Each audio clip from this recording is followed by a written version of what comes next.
Hey everybody, Nick here, and today I got a review for you of this little guy right here. This is the CJRB Centros pocket knife. First off, I want to thank very much Artisan Cutlery for sending this guy along. CJRB is the budget brand wing of Artisan Cutlery, and Artisan has been doing some interesting stuff lately. They reached out to me, we talked, I sent them my full disclaimer on my website. I'm talking about the good, the great, the bad, the ugly. Might be a gem, might be junk. Nonetheless, they sent it along, but we do have to assume this is the very best quality controlled one of these guys ever, and we also have to assume that I'm doing my best not to let that affect the nature and substance of my review. But nevertheless, that's where I got this guy, so do keep that in mind. Next thing, let's do some size comparison.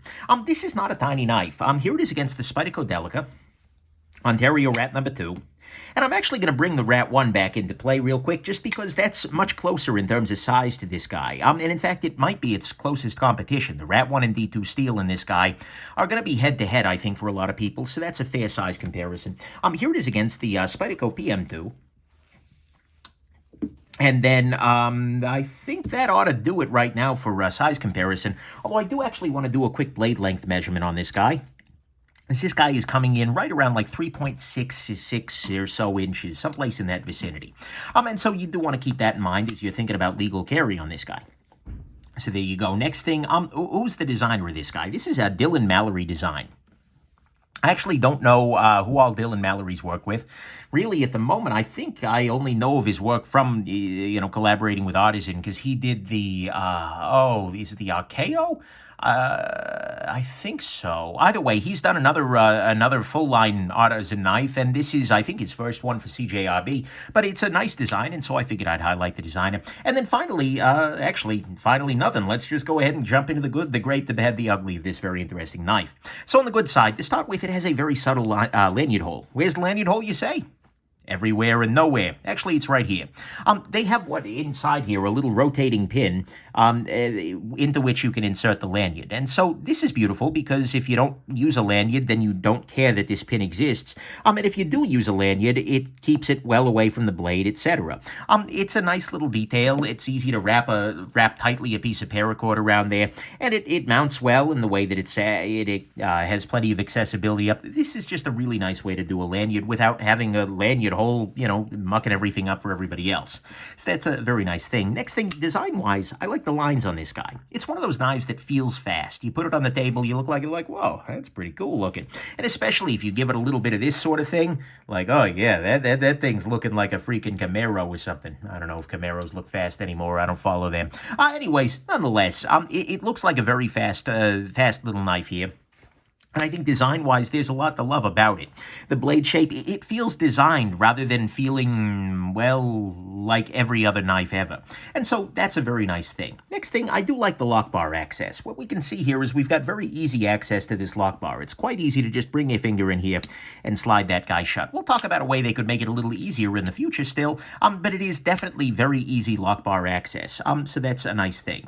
Next thing, this guy has a very good gription. These scales on here, which sure look like a G10 of some variety, have a nice pattern on them that allows them to stay pretty well fixed in your hand, which I do appreciate very much. Next thing, this guy has ambidextrous studs, and actually an ambidextrous clip as well. You can flip the clip from this side to this side, and you can flip the thumb studs. Well, you don't have to because they're on both sides. This means that you can both, if you're skilled, do an index finger flick with the other side of that, which some people might enjoy, or you can do a thumb flick there. Or if you are a lefty, you can use your thumb. Can I do this with my left hand? Hey, cool. Damn, I'm good. And you can also mount the clip to the other side, making this not a fully ambidextrous knife because it really is designed for a righty thumb to get in there, but lefties are very often able to work liner locks. Can I do it? Maybe. Oh, this is going to end in tears. Hey, cool, I did it. I assume that somebody with actual left-handed skill would be able to pull that off well, so either way, it's a little bit more lefty-friendly than your average piece. Next thing, opening action and, frankly, closing action are pretty damn good. This is a knife that is running on bearings, which is a beautiful thing. And you can see here that it shakes shut pretty readily. And in terms of deployment, 100% deployment. Never any concern whatsoever. The tent is well dialed in for the thumb studs. It allows you to both thumb and flick. I'm not as good with the index finger there, at least at that angle. But either way, 100% reliable deployment, no problems whatsoever. Frankly, very satisfying deployment. Just like, oh yeah, that's some quality right there. And so that's a beautiful thing. And then finally on the good side, this has a really nice blade. This blade is made of D2 steel, which is absolutely 100% one of those steels that's pretty good to go for everyday carry.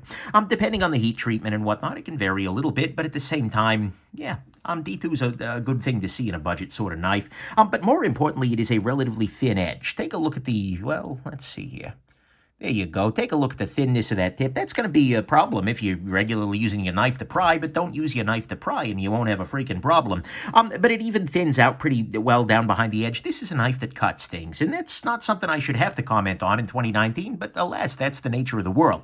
Very often, pocket knives aren't ground super well, and so they don't cut super well, but this is ground pretty damn well, and it cuts pretty damn well. And you also have nice things like a sharpening choil on here that fully does the job. You can tell that they spent a lot of time making sure that this grind is right and making sure that it frankly works. This is a good, solid working pocket tool. And so to me, at least, all that is the good, is that it's got a great blade, which is D2, it's relatively thin, and with a very, very, very nice little edge on it. It has easy opening action, ambidextrousness that a lot of knives don't have in this price bracket. Very good gription on this guy, easy lock bar access, some nice lines in the design overall, and a very subtle lanyard hole. What's great about this guy is the price point, $35, guys. That's the big one.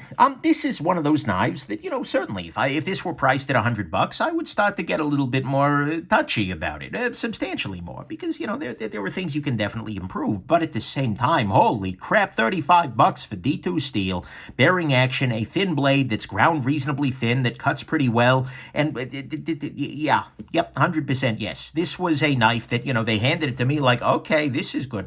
And at the USN, that is. Handed it to me like, yeah, this is good. How much is it? $35. Whoa! Okay. That's good. So this is one of those knives that just feels like, okay, good. This pricing makes this super, super competitive. And at that price point, this is going to be something I think a lot of people should very seriously consider, whether for themselves or potentially as even a gift. This is a knife I could very easily see gifting to somebody who is very interested in pocket knives, but didn't necessarily want to go super high end. And so at least to me, that is a great thing. That price is just good. That's a good price. On the bad side, a couple of things here.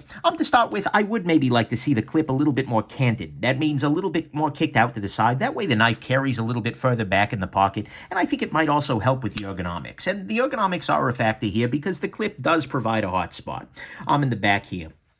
It might actually be a little bit better with a shallower carry clip that swells up a little bit more, and this could actually be less of a concern if you've got bigger hands. I have relatively smaller hands. But that's definitely something that I think might improve the ergos and might improve the carry a little bit. It's a bit of a nitpick, but it's definitely a thing. Next thing. This guy is a little bit on the heavier side. We are coming in here in, 113 grams. Let's try that in the unit most of my viewers use. This comes in at 4 ounces for 3.6 inches. There is no internal skeletonization. There's no kind of drilling out of the liners or anything like that. And so as a result, it's a little heavier than you might expect. And actually, the balance is a little further back than I might expect. I'd like to see a little tiny bit of cutting out in the back there, not only to lighten the knife up a little bit, but also to change the balance. But it's not a big deal. And for $35, okay. Speaking of which, it's not the smoothest thing ever. I mean, there are definitely areas where you can tell, okay, yeah, this is a $35 knife. But again, it's a $35 knife, so I can't get too bent out of shape about it. I'm nitpicking pretty hard here, but that's because there's not all that much to do. Next thing. This is a very, very small detail, but it's one that I think could help them a lot. There is not much over travel milled into this G10 here.